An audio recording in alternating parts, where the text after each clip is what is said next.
Hey guys, this is Preeti. Welcome back to my channel. दोस्तों, आज हम बात करने वाले हैं 2022 रिलीज्ड एक हॉलीवुड हॉरर सेगमेंट के बारे में जिसका नाम है फेसलिफ्ट। इस कहानी की शुरुआत होती है वर्जीनिया नाम की एक ओल्ड लेडी के साथ, जो अपने बढ़ती उम्र को लेकर कुछ ज्यादा ही परेशान है। अपने रिंकल्स को कम करने के लिए कुछ भी कर सकती है वो। उसके दिन की शुरुआत होती है अपने टॉयलेट से स्किन वॉश करने के बाद। उसके बाद पूरा दिन अजीबोगरीब जूसेस पीना, फेस मास्क अप्लाई करना, ये सब तो चलता ही रहता है। जहां से जो इन्फॉर्मेशन मिलती है सब ट्राई करती है, पता नहीं क्या काम आ जाए। उसके बेटी फी ने उसे कई बार मना किया है ये सब करने से। वो समझ नहीं पाती वर्जीनिया अपने एजिंग प्रोसेस को ग्रेसफुल एक्सेप्ट क्यों नहीं कर रही। ये तो नेचुरल है। लेकिन वो उनके दिल की बात बहुत अच्छे से समझ पाती है। उसे पता है वर्जीनिया अपने नेबर बर्नी को पसंद करती है, काफी सीरियस है उन्हें लेकर। घंटों तक अपने खिड़की पे खड़े उसे देखती रहती है, लेकिन सामने जाकर उससे दिल की बात बताने की हिम्मत नहीं होती उसमें। तो फे उन्हें एनकरेज करने के लिए कुछ इन्फॉर्मेशन शेयर करती है उनसे। फर्स्टली, वो बताती है कि बर्नी की बहुत जल्द डिवोर्स होने वाली है, एंड सेकेंडली, वो हर फ्राइडे कुछ घंटे एक लोकल वाइन शॉप में बिताता है। अब वर्जीनिया के लिए इससे बढ़िया मौका और क्या हो सकता था। वो उसी फ्राइडे बहुत सज धज के अपनी उम्र को जितना हो सके मेकअप के पीछे छुपा के उस वाइन शॉप में जाकर बर्नी का इंतजार करने लगती है। टेंशन में वो बहुत ही ज्यादा स्वेट कर रही थी, उतनी बार उसे रिटच भी करना पड़ रहा था। पता नहीं क्यों उस दिन बर्नी को आने में कुछ ज्यादा ही वक्त लग जाता है, एंड फाइनली जब वो आता है तो साथ अपने गर्लफ्रेंड केसी को भी लेकर आता है। उन दोनों को देखकर बेचारी वर्जीनिया का तो दिल ही टूट चुका था। लेकिन जब उसे एहसास होता है कि इस केसी को तो वो जानती है, दोनों कभी क्लासमेट हुआ करते थे, तब लगता है उसे असली झटका। क्योंकि केसी दिखने में उससे एटलीस्ट 20 साल छोटी लग रही थी। वर्जीनिया और खुद को होल्ड नहीं कर पाती। वो उससे पूछ ही लेती है उसका राज क्या है। केसी बताती है कि वो बस एक ही शर्त पर सच बता सकती है, अगर वो उसे प्रॉमिस करे कि वो बर्नी का पीछा छोड़ देगी। ऑनेस्टली, वर्जीनिया को काफी शर्म आ रही थी और उसे ये भी रियलाइज हो चुका था कि बर्नी उसका कभी नहीं हो सकता। तो वो राजी हो जाती है और बदले में केसी उसे एक डॉक्टर का कार्ड देती है, जिससे उसने खुद स्किन ट्रीटमेंट करवाई थी।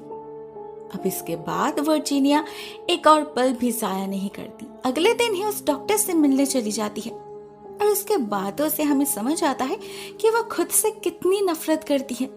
कुछ भी करके उसे अपने आप को बदलना था। लेकिन डॉक्टर पर्ल को उसका ये अप्रोच पसंद नहीं आता, क्योंकि वो कोई आम डॉक्टर या प्लास्टिक सर्जन नहीं है जिसे सिर्फ पैसों से मतलब है। वो खुद को द वर्शिपर ऑफ ब्यूटी मानती है और वो वर्जीनिया से भी कहती है कि उसे खुद से प्यार करना होगा, यकीन करना होगा कि वो अभी भी खूबसूरत है। बस एजिंग के कारण उसके फेस पर कुछ एक्स्ट्रा लाइंस ऐड हो चुका है, दैट्स ऑल। उसकी इनर ब्यूटी अभी भी इंटैक्ट है।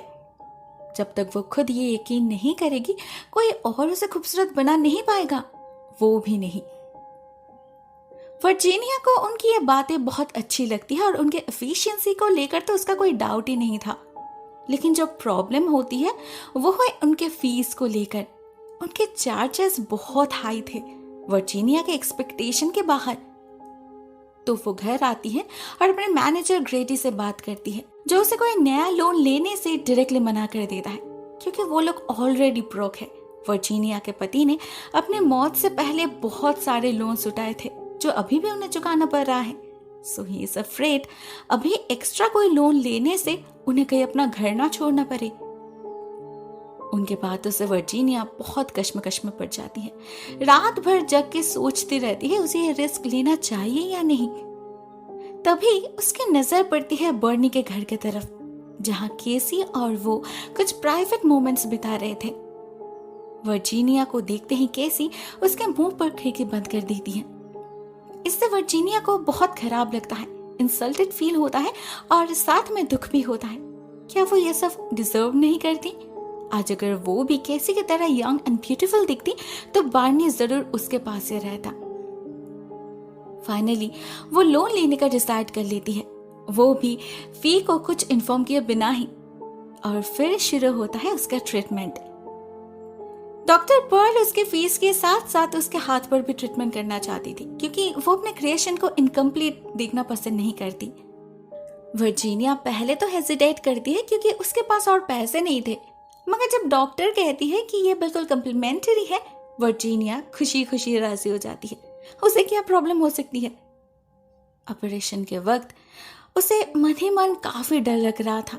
वो लाइफ में पहली बार ऐसा कुछ प्रोसीड्यूर करवाने जा रही थी। उसे कोई आइडिया नहीं था इसमें क्या होता है क्या नहीं।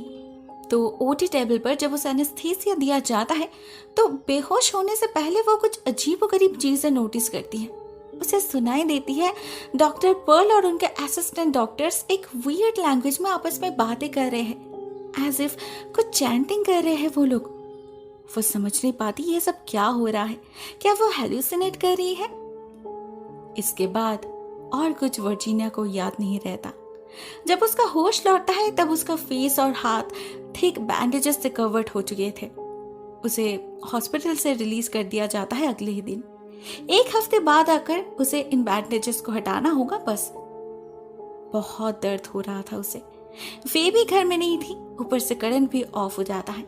अंधेरे में अपने पेन किलर्स तक ढूंढ नहीं पाती वो। और जब वे उसे देखती है तो उसे देखकर तो वो डर ही जाती है। वर्जीनिया ने उसे कुछ इन्फॉर्म जो नहीं किया था तो वो प्रिपेयर्ड नहीं थी।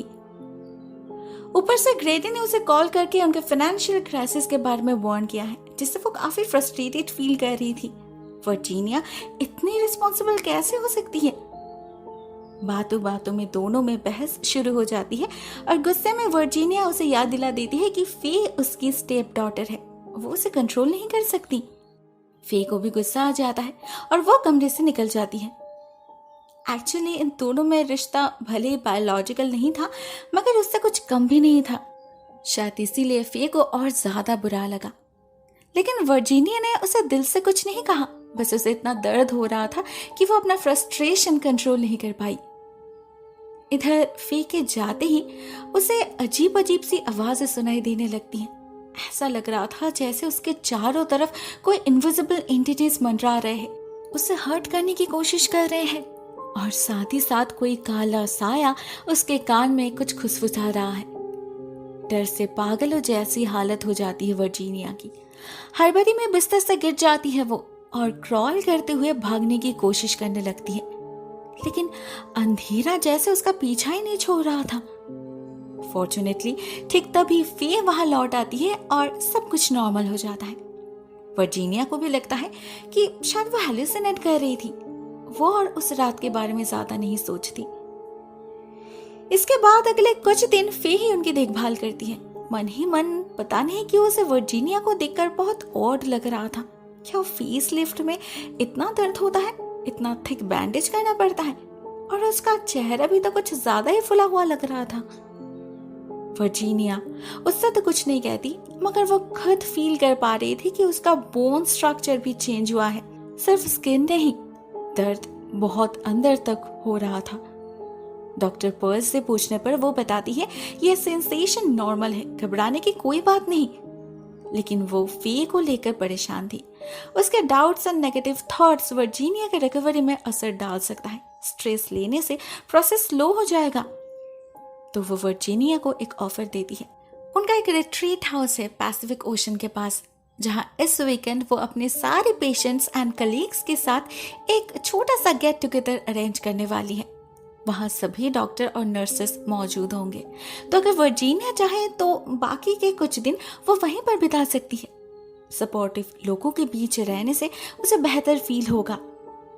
ये सर्विस भी कंप्लीटली फ्री ऑफ कॉस्ट था, तो वर्जीनिया खुशी खुशी राजी हो जाती है। फी के रोकने से भी नहीं रुकती वो।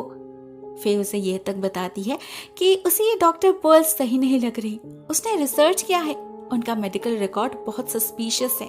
इवन उनके अगेंस्ट मैल प्रैक्टिस के कुछ केसेस भी चल रहे हैं।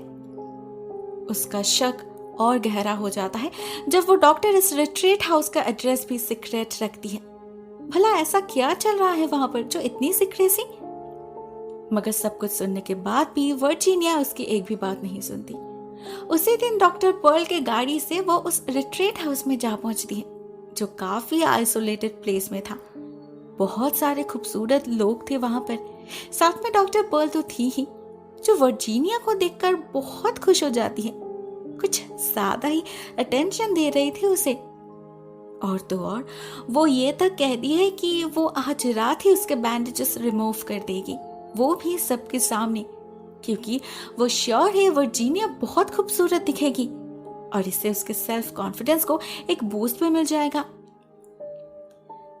उधर फी अपनी माँ को लेकर बहुत परेशान हो रही थी, इतना कि वो उनके गाड़ी के ट्रंक में छुपकर इस रिट्रीट हाउस तक पहुंच जाती है।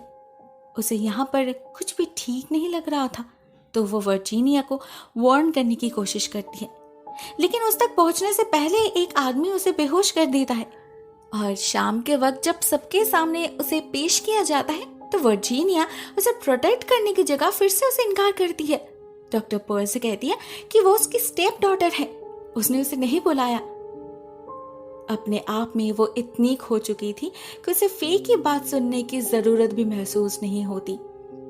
डॉक्टर पर्ल अपने सिक्योरिटी ऑफिसर से कहकर फी को कहीं भेज देती है और फिर शुरू होता है असली प्रोग्राम।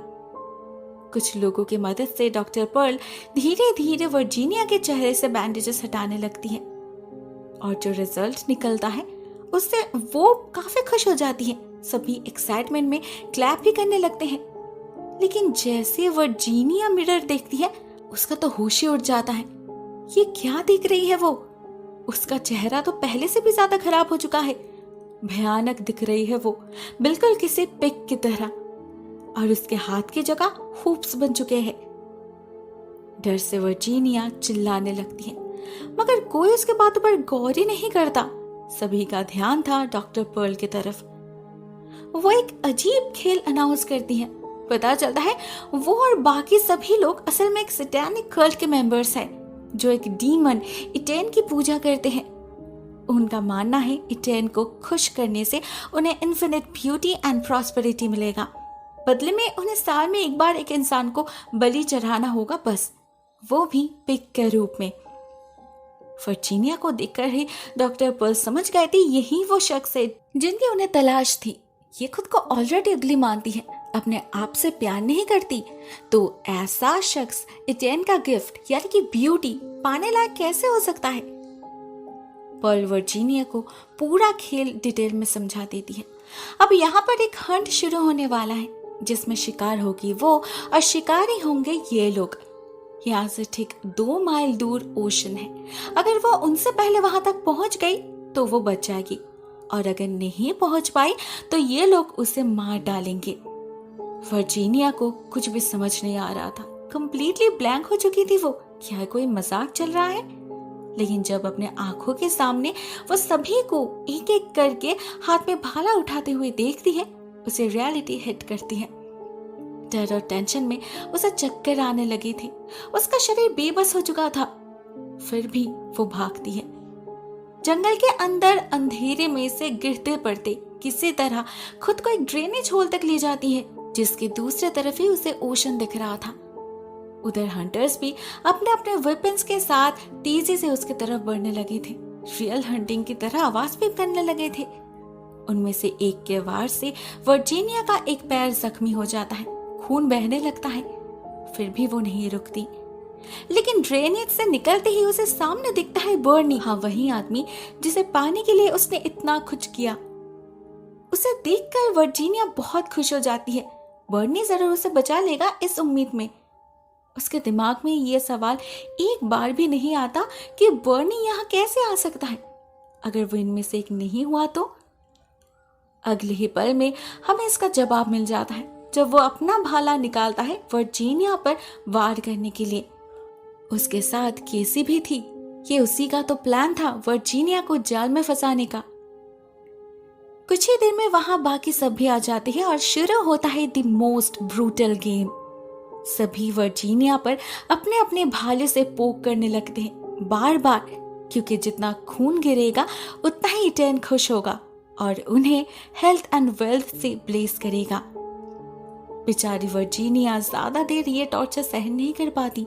कुछ ही देर में एक्सेसिव ब्लीडिंग से उसकी मौत हो जाती है और सब कुछ खत्म होने के बाद फे को लाया जाता है वहां पर। अपनी माँ की ऐसी हालत देखकर बहुत रोती है वो। लेकिन तभी डॉक्टर पर्ल उसे कुछ ऐसा बताती है जिससे उसका सारा दुख चुटकी में गायब हो जाता है।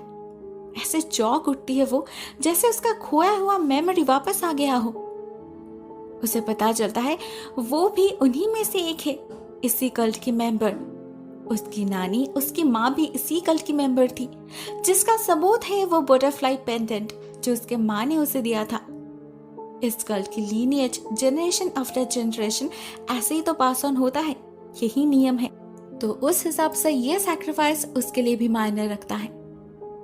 जैसे ही फे को ये एहसास होता है, उसके आंसू रुक जाते हैं और उसके अंदर एक नई फे जाग उठती है जिसे वो सालों पहले भुला चुकी थी। फाइनली अपने रियल एग्जिस्टेंस को एक्सेप्ट कर लेती है वो, और अपने नए परिवार को भी। एट द फाइनल सीन हम फिर से एक बार फे से मिलते हैं, एक नए अवतार में। दिखने में बिल्कुल ही बदल चुकी थी वो, पहले से ज्यादा प्रेजेंटेबल एंड अट्रैक्टिव दिख रही थी। इटर्न के कृपा से उसे अपने लॉ स्कूल में एडमिशन भी मिल चुका था। रास्ते पर एक लड़के से उसकी मुलाकात होती है एक दिन, जो उसमें इंटरेस्ट ले रहा था। पहले तो फे उसे इग्नोर करती है, लेकिन जब उसे उसके हाथ पर बटरफ्लाई टैटू दिखता है, वो समझ जाती है ये बंदा उसके ही कल्ट का मेंबर है। इसका मतलब दुनिया के हर हिस्से में इस कल्ट का कोई ना कोई मेंबर जरूर मौजूद है। आग की तरह फैल रहा है ये कल्ट। सभी को खूबसूरत बनना है और रिच भी, भले ही उसके लिए अपनी सोल को शैतान के नाम क्यों ना करना पड़े। लोगों को कोई परवाह नहीं, ना उन्हें एहसास है कि हर साल सैक्रिफाइस के नाम पे इनोसेंट लोगों की बलि चराकर वो लोग असल में नरक में अपनी जगह अश्योर्ड कर रहे हैं, जहां मौत के बाद उन्हें हेल फायर में जलना पड़ेगा समय के अंत तक। दोस्तों, ये कहानी यहीं पर एंड हो जाती है। कहानी मुझे अच्छी लगी, मतलब आइडिया अच्छा है, एग्जीक्यूशन भी, लेकिन एंडिंग आई फेल्ट कुछ ज्यादा ही जल्दबाजी में किया गया है। शायद और थोड़ा डेप्थ दिया जा सकता था। एनीवेज, आज के लिए बस इतना ही दोस्तों। Thank you so much for watching this video. बहुत जल्द मिलते हैं किसी और नए वीडियो के साथ।